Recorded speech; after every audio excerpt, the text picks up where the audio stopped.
नमस्कार दोस्तों, मैं गजेंद्र शर्मा आपके YouTube चैनल पर हार्दिक स्वागत करता हूं। दोस्तों, ये मेरा YouTube चैनल पर पहला वीडियो है। अगर आप लोगों को अच्छा लगे तो कमेंट बॉक्स में अवश्य बताइएगा, ठीक है। और समय न बर्बाद करते हुए सीधे हम अपने टॉपिक पे आते हैं। और आज हम लोगों का टॉपिक है मध्यकालीन इतिहास, ठीक।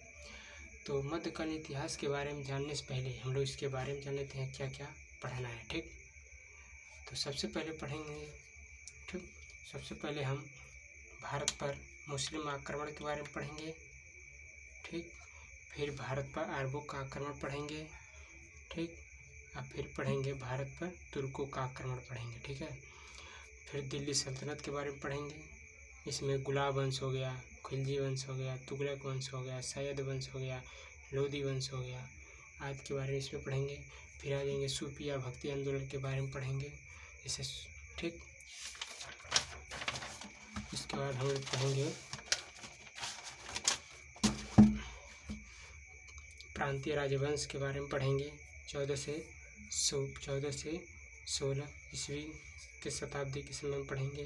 फिर पढ़ेंगे हम विजयनगर साम्राज्य के बारे में, ठीक। फिर पढ़ेंगे मुगल साम्राज्य के बारे में, ठीक। इसमें हो गया बाबर के बारे में पढ़ेंगे, हुमायूं के बारे में पढ़ेंगे, शेरशाह सूरी के बारे में पढ़ेंगे, ठीक। फिर अकबर के बारे में पढ़ेंगे, फिर जहांगीर के बारे में पढ़ेंगे, फिर शाहजहां के बारे में, ठीक। फिर औरंगजेब के बारे में पढ़ेंगे, ठीक। उसके बाद हम लोग आएंगे उत्तर मुगल साम्राज्य के बारे में पढ़ेंगे, ठीक। इसमें पढ़ेंगे बहादुर शाह प्रथम के बारे में, ठीक। बहादुर शाह प्रथम के बारे में पढ़ेंगे। फिर जहांदार शाह के बारे में पढ़ेंगे। फिर फर्रुखसियर के बारे में पढ़ेंगे, ठीक। फिर मोहम्मद शाह के बारे में पढ़ेंगे, ठीक है। फिर अहमद शाह के बारे में पढ़ेंगे। फिर आलमगीर द्वितीय के बारे में पढ़ेंगे। फिर शाह आलम द्वितीय के बारे में पढ़ेंगे, ठीक। फिर अकबर द्वितीय के बारे में पढ़ेंगे। फिर बहादुर शाह द्वितीय के बारे में पढ़ेंगे, ठीक है। फिर पढ़ेंगे हम लोग मराठा साम्राज्य के बारे में पढ़ेंगे, ठीक है। तो हम लोग इतनी जानकारी मिली है कि हम लोग इसमें क्या क्या पढ़ना है, ठीक। तो चलिए हम लोग शुरू करते हैं अपना शुरू से, ठीक। शुरुआत करते हैं इसके चैप्टर के बारे में, ठीक। तो सबसे पहले हम लोग जानेंगे मुस्लिम मतलब जो मुसलमान थे उनका उदय कैसे हुआ था, मुसलमान धर्म के लोग का। तो सबसे पहले माना जाता है पैगंबर हज़रत मोहम्मद साहब के, ठीक। उन्हीं को माना जाता है, मुस्लिम का प्रवर्तक माना जाता है। उन्हीं से इस्लाम धर्म का उदय माना जाता है, ठीक है। तो देखिए, पैगंबर हज़रत मोहम्मद साहब के बारे में सबसे पहले जानेंगे हम लोग, ठीक। तो देखिए, इनका जन्म हुआ था 570 ईस्वी में, ठीक। और कहाँ हुआ था? मक्का में हुआ था। मक्का कहाँ है? सऊदी अरब में है, ठीक। तो हज़रत मोहम्मद साहब को ही इस्लाम धर्म का प्रवर्तक माना जाता है, ठीक है। प्रवर्तक माना जाता है और इसलिए मक्का जो है मुसलमानों का पवित्र स्थल माना जाता है, ठीक है। पवित्र स्थल माना जाता है। मक्का भारत की पश्चिम दिशा में है। कहाँ है? पश्चिम दिशा में, ठीक, दिशा की ओर है।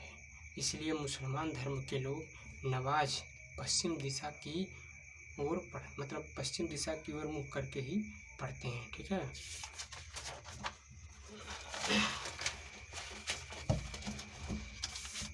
ये फिर पैगंबर हज़रत मोहम्मद साहब के बारे में जानेंगे और इनका मतलब कब मृत्यु हुई थी।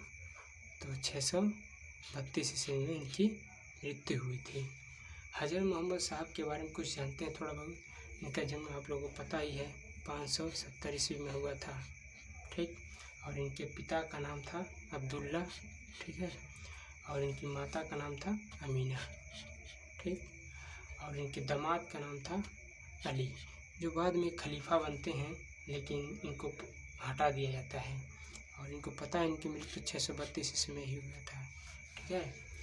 जो पैगंबर हज़रत मोहम्मद साहब थे, इनके परिवार पुजारी परिवार के मतलब पुजारी परिवार के थे, थे, बिलोंग करते थे। तो हज़रत मोहम्मद साहब को ज्ञान की प्राप्ति कब हुई थी? हज़रत मोहम्मद साहब को 40 वर्ष की, कितना, 40 वर्ष की अवस्था में, हज़रत मोहम्मद साहब को 40 वर्ष की अवस्था में ही हीरा नामक पहाड़ी या गुफा, ठीक, पर ज्ञान की प्राप्ति हुई थी। ठीक है। और इसी समय 622 ईस्वी में ही, ठीक, हिजरत संवत मतलब इसका उदय हुआ था। तो आप लोग जानेंगे हिजरत संवत का मतलब क्या होता है। ठीक है। तो हिजरत संवत का मतलब होता है, हिजरी मतलब जो हिजरी संवत इस्लामी वर्ष को कहा जाता है।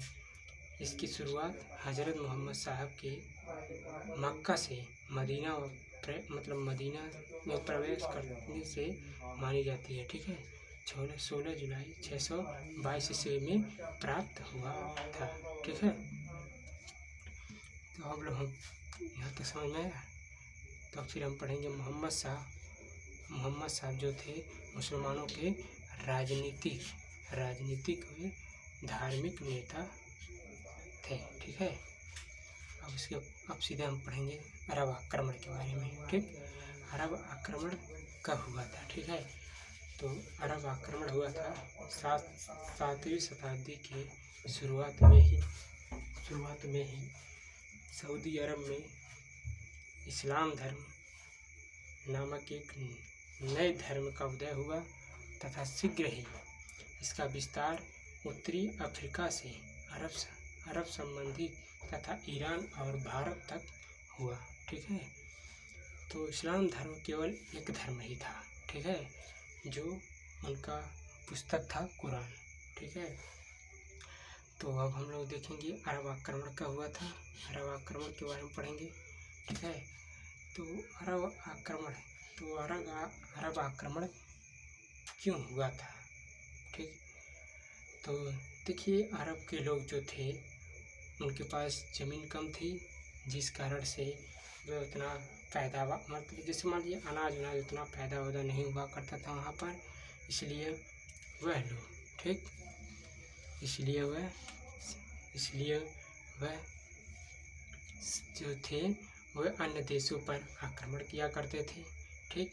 जिस कारण से वो लूटते थे और कोई उनका था नहीं कि कोई राज्य स्थापित करे या कोई इस्लाम धर्म स्थापित करे, बस लूटते थे, धन को लूटते उनका कार्य था। ठीक है। तो जानते हम लोग ऐसा क्यों हुआ, आक्रमण हुआ अरब मतलब जो अरब कंट्री थे वो भारत पर क्यों आक्रमण किए थे। ठीक है। तो सबसे पहले देखिए, जो अरब है ये भारत है मान लीजिए, ठीक, अरे सिंध जो मतलब भारत में ही रहा करता था, जो स्वतंत्रता पहले मतलब 712 ईस्वी से पहले या जानते हैं 1947 के बाद भारत आज़ाद हुआ था, तब तक मतलब सिंध भारत में ही माना जाता था। ठीक है। और उसके बगल में अरब था। ठीक। तो ये घटना इसलिए हुआ था, इस समय श्रीलंका के राजा जो अरब के राजा थे खलीफा, ठीक, उस समय उनको खलीफा कहा जाता था। ठीक। ये बहुत बड़े मतलब थे और वो खलीफा का नाम था वालिद। ठीक। वालिद खान था। ठीक है।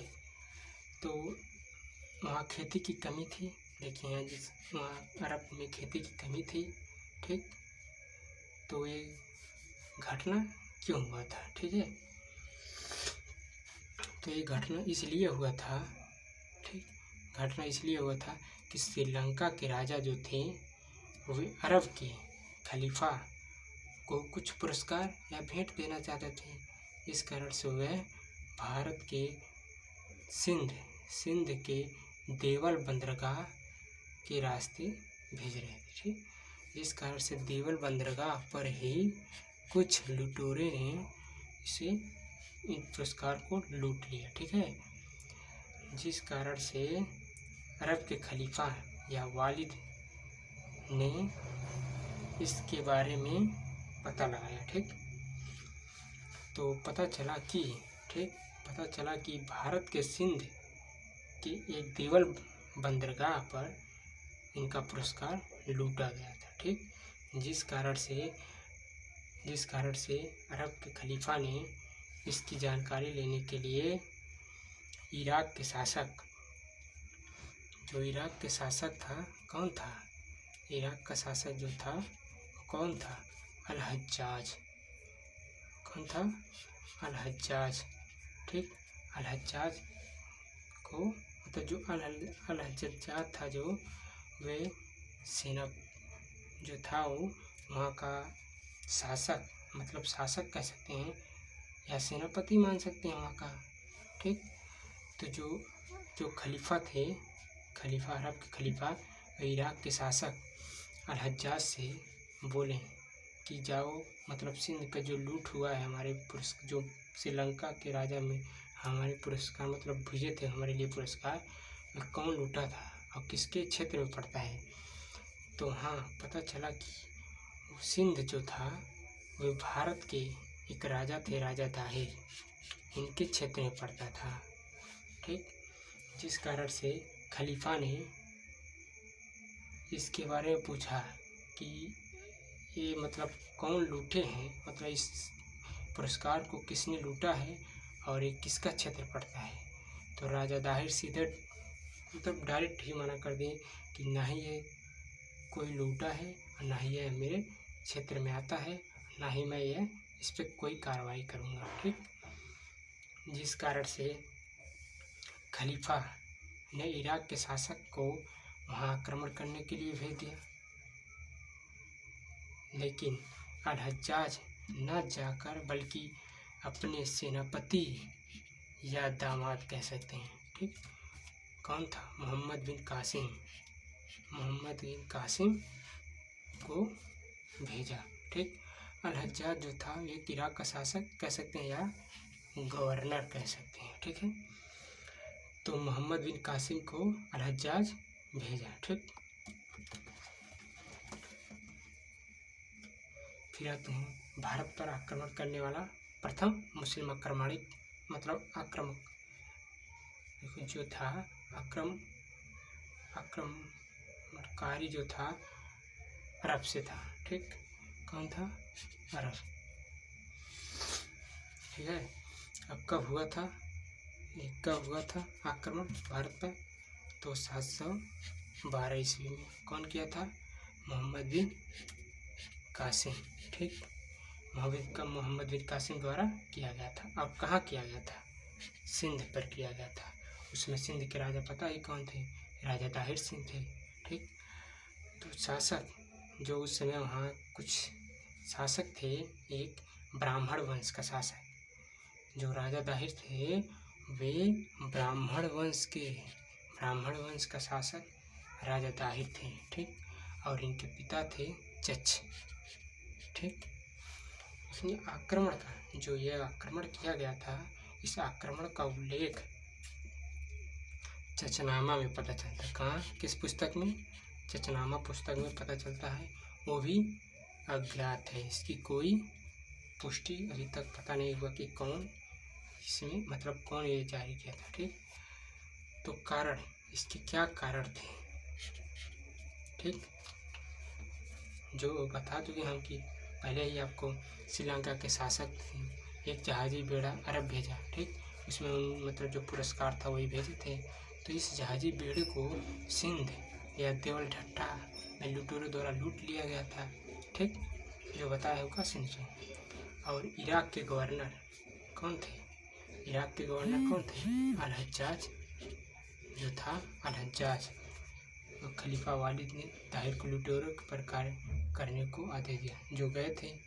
इस कारण से राजा दाहिर ने साफ मना कर दिया और ना ही कोई कार्रवाई किया था, आपको पहले ही बता दिए हैं। ठीक, तो जो मोहम्मद बिन कासिम और राजा दाहिर के बीच में हुआ था युद्ध, उस युद्ध का नाम था रावर का युद्ध कह सकते हैं, या राजौर का युद्ध कह सकते हैं, या ब्राह्मणवाद युद्ध का युद्ध कह सकते हैं। ठीक, ये तीनों ही एक ही नाम। कब हुआ था? 712 ईस्वी में हुआ था। ठीक, तो राजा दाहिर और किस किस के बीच में हुआ था? तो राजा दाहिर और मोहम्मद बिन कासिम के बीच में यह युद्ध हुआ था। ठीक, यह युद्ध इराक के गवर्नर अल-हज्जाज के कहने पर, किसके कहने पर? अल-हज्जाज के कहने पर आक्रमण किया गया था। किसके द्वारा किया गया था? मोहम्मद बिन कासिम के द्वारा किया गया था। ठीक है। ठीक, और इस युद्ध में राजा दाहिर की मृत्यु हो गई। क्या हो गई? इस युद्ध में राजा दाहिर जो थे, राजा दाहिर, इनकी यहाँ मृत्यु हो गई। ठीक, तो राजा दाहिर के बारे में थोड़ा जान लेते हैं। इनकी 2 पत्नियां थीं। कौन थी? एक रानी देवी थी, एक लाडो देवी। तो लाडो देवी का कोई खास मतलब यहाँ नहीं पता चलता है। ठीक, जो रानी देवी थी, इनकी 2 पुत्री थी। कौन थी? ये सूर्यमल थी और एक पारमल देवी थी। ठीक, जो राजा दाहिर थे यह एक हिंदू राजा थे। क्या थे? हिंदू। जब साफ पता चल रहा है कि ये हिंदू राजा थे। ठीक, दाहिर की पत्नी रानी देवी ने भी कासिम के साथ संघर्ष किया, परंतु अंत में सती प्रथा का, मतलब सती व्रत का पालन किया या जौहर प्रथा का पालन किया। ठीक, कह सकते हैं। ठीक, तो मध्यकालीन भारत में सती होने का या जौहर प्रथा का प्रथम प्रमाण इन्हीं के द्वारा मिला है। ठीक, राजा दाहिर की पत्नी के द्वारा। ठीक, तो अरबों के इस आक्रमण का उल्लेख कहाँ मिलता है? आपको पहले ही बता दिया है, चचनामा जो अज्ञात है। ठीक, चचनामा का फारसी भाषा था, फारसी भाषा में अनुवाद इसने किया है मोहम्मद अली बिन ब्रुक कूफी ने किया है। किसने किया दोस्तों? मोहम्मद अली बिन ब्रुक कूफी ने किया है। ठीक, लिखेंगे चचनामा के बारे में थोड़ा जान लेते हैं। इसके लेखक मोहम्मद बिन कासिम के अज्ञात, इसके मोहम्मद बिन कासिम जो था उसके एक अज्ञात सैनिक द्वारा पता चला। किसके द्वारा? एक सैनिक द्वारा पता चला। ठीक, और चचनामा को अंग्रेजी में अनुवाद किसने किया है? तो यूएम दाऊद पोटा। इसका नाम अभी हम लोग को पता नहीं है, लेकिन इनका नाम है यूएम दाऊद पोटा इनका नाम है। ठीक, फिर आगे बढ़ते हैं। इनका तथ्य, जो अन्य तथ्य मान लेते हैं कि क्या क्या थे। तो मोहम्मद बिन कासिम ने 713 ईस्वी में, कब? 713 ईस्वी में मुल्तान को लूट लिया। किसको? मुल्तान को लूट लिया और मुल्तान का नाम बदल करके क्या नाम रखा? सोननगर। क्या? सोननगर कह सकते हैं या सोने का नगर कह सकते हैं, यह रखा। ठीक, भारत में सबसे पहले जौहर प्रथा का साक्ष्य मिला इसी युद्ध में, और मोहम्मद बिन कासिम ने सबसे पहले जजिया कर लगाया। तो पूछेगा कि भारत में सबसे पहले जजिया कर किसने लगाया? तो मोहम्मद बिन कासिम द्वारा लगाया गया था। मोहम्मद बिन कासिम ने किन किन पर मतलब जजिया कर नहीं लगाया था? तो एक ब्राह्मण थे, एक बच्चे थे, बच्चों पर नहीं लगाया, स्त्रियों पर नहीं लगाया, और अपंग जो पैर से लंगड़ या कोई भी मतलब हाथ वगैरह जो भी अपंग होते हैं लंगड़, उन पर ही मतलब नहीं लगाया जजिया कर, बाकी आदि पर जजिया कर लगाया था। ठीक है, तो मोहम्मद बिन कासिम ने जजिया कर वो भी गैर मुस्लिम मतलब मुसलमानों को छोड़ करके बाकी सभी पर जजिया कर लगाया था। ठीक, तो आप लोग सोचेंगे कि जजिया कर ठीक क्यों लगाया जाता है?